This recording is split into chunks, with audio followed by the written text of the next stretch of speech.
O que fazer quando o passado não quer passar? Sofri uma traição e não tenho conseguido mais me reerguer. Sandra, minha filha, o passado não passa quando a gente fecha a porta para que ele não vá embora, né?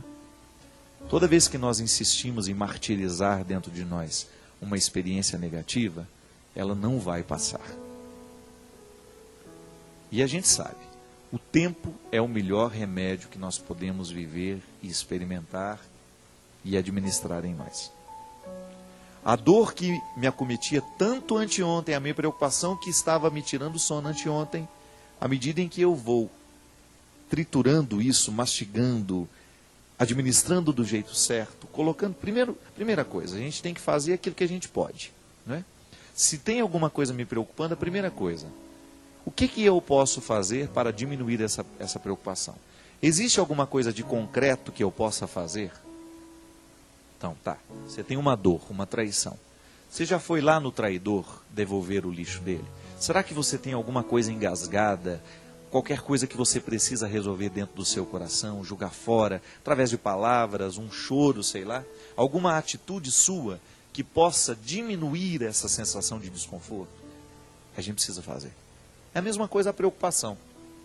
Quando algo me preocupa e eu descubro naquela preocupação o que eu posso fazer para diminuir o efeito dessa preocupação na minha vida e faço, então eu começo a resolver, abrir as portas para que esse passado comece a passar, não é?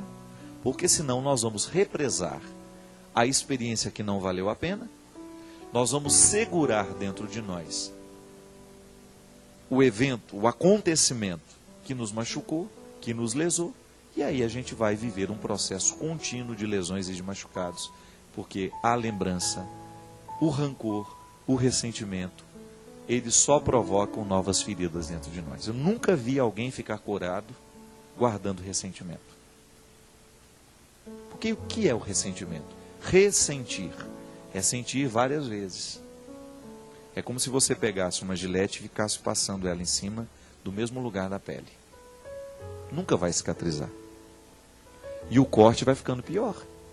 Porque você vai lesando a pele, vai lesando, vai lesando, vai lesando, vai lesando. Você vai perdendo a oportunidade de viver a cicatrização. Não é assim? Você já observou que quando começa a cicatrizar, dá uma coceirinha? Não é assim? A cicatrização provoca uma sensação de coceira, né? Dentro de nós é a mesma coisa. Pode observar, existem muitas situações afetivas que às vezes nós estamos começando a nos recuperar dela. Aí você tem aquela sensação, vez em quando, de querer retomar, são as coceirinhas da cura. Segura isso daí. Consiga manter sob controle os seus ódios. Consiga manter sob controle os seus ressentimentos. Consiga manter sob controle as suas carências. E aí você começa a viver o processo da libertação das consequências negativas que aquele fato lhe provocou. É a vida. Todo mundo é machucado. Eu não tenho como criar uma redoma para mim, você não tem como criar uma para você. Então, de vez em quando, as pessoas vão nos ferir com as palavras, as pessoas vão nos ferir com as atitudes. Agora, você não pode permitir que a palavra que fere e a atitude que fere venha provocar ferimentos no seu ser e venham demorar demais, ficar dentro de você, se estender mais que o tempo que ela deveria ficar. Atingir o seu ser, foi no profundo da sua vida, foi no profundo do seu coração, já começa a dar um jeito de cicatrizar isso. Porque a partir do momento que você tem uma ferida no ser, você corre o risco de infeccionar tudo. Nos afetos, isso funciona desse jeito, né? De vez em quando alguma coisa vem, machuca o nosso coração, a gente perde a disposição para tudo. Perde a disposição para estudos, perde a disposição para o trabalho. Por quê? Aquilo tem um impacto, ele afeta a gente. Agora, o tempo que vai durar aquilo que lhe afeta, precisa ser administrado por você. Afinal, é o seu ser que está em jogo, né? E de repente você começa a fazer tudo errado porque o ser está machucado. Então há sempre uma feridinha aí no ser que precisa ser cuidada. Minha gente, esse é um exercício de todo dia, tá vendo? Viver a experiência de ser com Jesus é a gente viver o tempo todo, administrar dentro de nós essas curas que nós precisamos viver para que a gente fique parecido com Jesus. Eu quero ser parecido com Ele. Mas para ser parecido com Ele, eu preciso curar no meu ser muitas coisas que estão erradas. Eu preciso, de vez em quando, visitar os meus passados, né? O meu passado, para compreender o presente. Por que às vezes eu sou arrogante?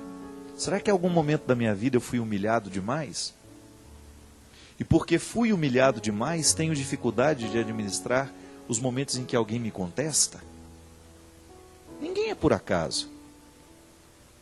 A cura do ser acontece quando a gente reza, quando eu peço a Deus que venha curar o meu coração, que venha curar a minha mente. Essas são expressões que nós usamos o tempo todo.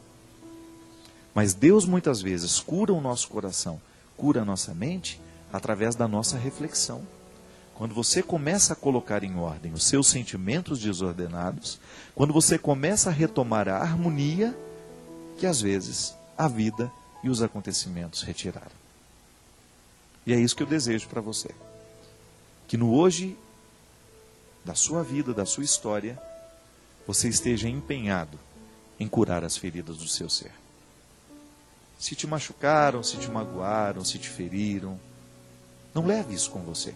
Só leve como ensinamento para você não fazer com o outro. Mas não permita que isso vire amargura.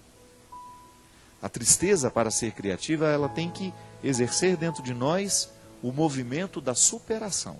Então, porque eu estou triste, porque eu estou magoado, chateado, eu observo aquele momento, eu vivo aquele momento como um propósito de superá-lo. Porque se eu não superar, eu corro risco de transformar nisso em amargura. E amargura não faz bem ao coração. Coração amargurado não consegue perceber a vida. Coração amargurado fica focado nas mesmas coisas. E quando a gente foca nas mesmas coisas, quando a gente não amplia o nosso olhar, a gente corre o risco de infelicitar a nossa experiência de vida. Eu desejo do fundo do meu coração que hoje o seu ser possa ser fortalecido. Com o programa de hoje, de repente você descobriu que você está sendo objetificado por alguém, que você está vivendo a relação humana, os relacionamentos não estão respeitando aquilo que você é. É momento de gritar essa independência aí, né? Porque Deus te quer livre, tendo condições de mergulhar cada vez mais nos mistérios do ser. Corrigindo o ser, consertando o que está errado aí no ser, sem dúvida as suas atitudes, as suas obras serão muito mais maduras, muito mais satisfatórias. Que é isso que a gente quer. Ter um coração puro para que a nossa atitude possa ser apenas um reflexo de um gesto que nem começou. O gesto, ele antes de acontecer, ele me move. É um movimento que o outro não vê, mas que me leva a ir adiante, que me traz coerência, que me configura ao Cristo. Antes do meu gesto de amor, existe em mim um coração que ama. E isso precisa ser cuidado o tempo todo. Porque se aqui dentro o coração ficar fragilizado demais, ficar machucado demais, a gente corre o risco de transformá-lo num território infértil. Aí a atitude não vai adiantar nada. Porque quando a gente realiza um gesto de amor, não é só o outro que é beneficiado, mas eu também sou. Porque o amor, assim como faz bem a quem recebe, ele faz muito bem também a quem oferece. O Senhor esteja convosco. Ele está no meio de nós. Derrame sobre nós, sobre o nosso coração, sobre a nossa vida, a bênção do Deus Todo-Poderoso, Pai, Filho e Espírito Santo. Amém. Obrigado.